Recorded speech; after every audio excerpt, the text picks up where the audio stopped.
Hi, Alan Stratton from Woodturning. In a recent video I used again my steady rest that I had made many years ago. I made it and I updated it I really haven't changed it since then. But I still have requests occasionally for measured drawings and such. I'm never going to produce a measured drawing of this. But in this video I want to go over the design aspects of this so that you can adapt it to your lathe, because there are variables on lathes that you have to account for. One of the nice things about making your own jigs and such is that even though you may get the idea from somewhere else, and of course I researched other steady rests before I made this one, there's always a chance that you can see something that you can improve to adapt it to your particular style of turning. If you just buy one or just make it from a measured drawing, that's much harder to do. But if you can design it to your parameters, you understand it. So that's the approach I'm going to take in this video, to describe to you how this is made so that potentially you can do even better. So let's get with it. First, what are the key parameters that you have to account for to adapt it to your lathe? First and foremost, what's your spindle height? Well, mine is 10 plus a little bit, and it's important that this be centered on that spindle height. So that's number one, and that's probably the most important. Next most important is, how wide is the gap in your bedways? Mine is about 2.5. Okay, so anything that goes through this needs to handle a 2.5. But then the one you don't think of is, how thick is the bedways? And in this case, looks like to be about 1/2 inch. The other least important is probably how wide, and mine is about 8 inches across. So first is, so for this, I've made this bar here to go across the bedways to support everything else. So we'll see, in my case, this bar here is 21 inches. Plus or minus from that, that actually defines the maximum capacity of this jig. Then, let's take it from the bottom up. I'm using this to actually anchor the steady rest to the lathe. And what I made back then, I took a hex bolt, 1/4 inch hex bolt, and made it through a homemade knob, epoxied it in. There's a washer here that goes through a hole in the center of this base. Then there's this little spacer, which is nominally 1/2 inch, but actually is a little bit less than 1/2 inch, so that accommodates the thickness of the bed. And then this oval piece actually is sized so that the short can go through it, so that I don't have to reach up under the lathe to put it in, and then it turns to anchor it down. So it anchors more like this, and in this case I embedded a T-nut on the opposite side to handle the threads. Then if we look at the bottom of this, I have a slot routed in both sides, and then there's a little piece of wood here with a nut embedded in it, and same over here, and this block of wood slides in this slot. So it has a little ledge right in here, and that is in effect the nut for the top part, so that it can adjust back and forth. There's a ledge here that this block rides in. So the thickness of this piece is that little block of wood that can slide, and enough wood on top of it that it can hold it strongly enough. So now I've taken this off. This is the little piece that, well, let's measure it.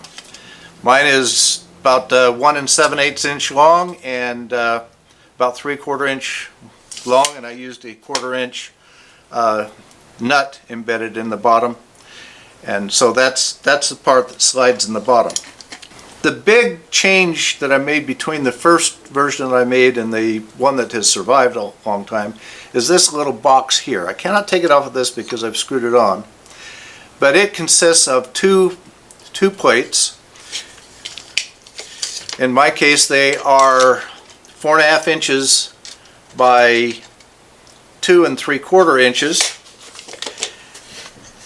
and there's little spacers on the corner, and it's designed so that this knob that I made can rotate in between them, and then it has a 1/4 inch bolt going through to the bottom, which after it goes through the base goes into this for anchoring.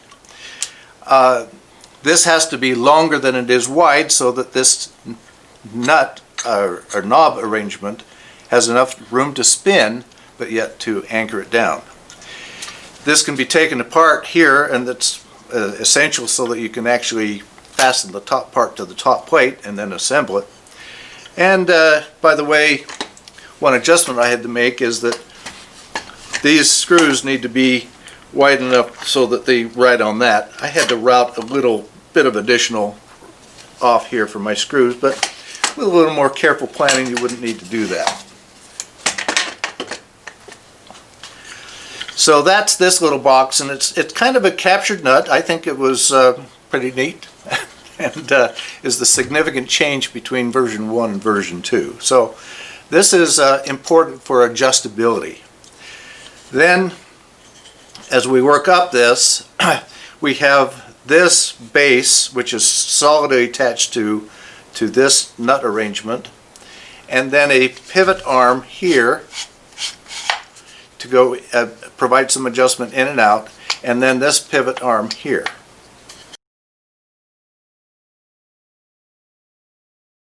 By the way, one thing I learned between version 1 and version 2 is to use these nylock nuts, because there's enough vibration that these nuts can loosen quite easily, but the nylock nuts, which have a little bit of nylon in here to stop it from rotating off, were essential to making this work.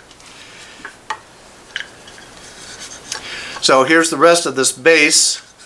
It consists of 2 pieces of 1/2 inch Baltic birch in a base, and these overall here up to this point there is about 7.5 inches. My box is about just under 7/8 inch thick. This here has a T-nut on one side and a thumb screw on the other side, and it enables to have just a little bit of additional adjustment pressure because it rides against here. So that's a minor adjustment. As we go through here, this consists of 2 flaps and 2 skateboard wheels, so you need a total of 4. Again, these are in 1/4 inch nuts and bolts, nylock to lock it down. And so it's shaped so that the slot here can accommodate a thin spindle. In fact, it has done a pretty good job of that, but it also can accommodate something much larger between the 2 points. That's the part that I liked about the source that I got it from. So this can pivot out here. So the height of this point is your spindle height, and then these come above and below depending on the thickness of your skateboard wheels that you get. I'm not sure how much that varies. So that's all there is to this arm. Has enough space here to rotate and be relieved down here of this arm. So this is just an arm that supports another pivot that pivots. So these pieces, mine is about 4.5 inches by about 4 1/8 inches, and my holes are about 3 inches apart. That worked out well for these wheels, which are about 2 3/4 inches in diameter. So just a plate here. Here's the other side. Of course, it's the same thing. Have a washer between the skateboard wheel and the top end, another one on this side, the bolt through, and then here. And to assemble this, then you just put this finally together and put all the screws in. So with that back together, goes in here, and the distance from the bottom to the top in this case is about 8.5 inches, but if you add that, it's back to my spindle height. So that's the variable to work with. So that's it. That's how I made my steady rest. Now I expect you to be able to go out and make your own and do even better based on this example. One great thing about this design is that it is easy to mount to the lathe. In this case, I probably did not need it for only drilling. However, if I had done some additional hollowing, it would have been essential. A good tool should not require a lot of setup, which could inhibit its use. I simply need to move the tool rest towards the tailstock and slip the jig into place. And better yet, let me know how yours comes out and what improvements you make. Then I can incorporate your ideas into mine. So, good turning.